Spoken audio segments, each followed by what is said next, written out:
दापोलीजवळ पन्हाळी काजी येथे जवळपास 28 लेण्या आहेत. काही बौद्ध धर्मीय तर काही हिंदू धर्मीयाचे लेण्या आहेत. तर या हिंदू धर्मीयाच्या लेण्यामध्ये रामायणातला प्रसंग आपल्याला कोरलेला दिसतोय.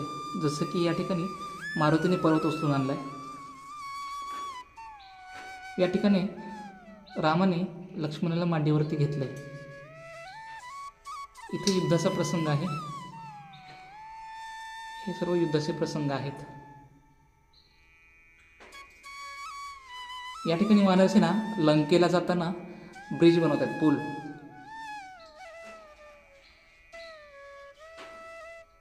इथे मारुती सीतामातेला अशोक वाटिकेत भेटतायत, हा प्रसंग कोरलाय. हे बाकी युद्धाचे रामायणातले प्रसंग आहेत.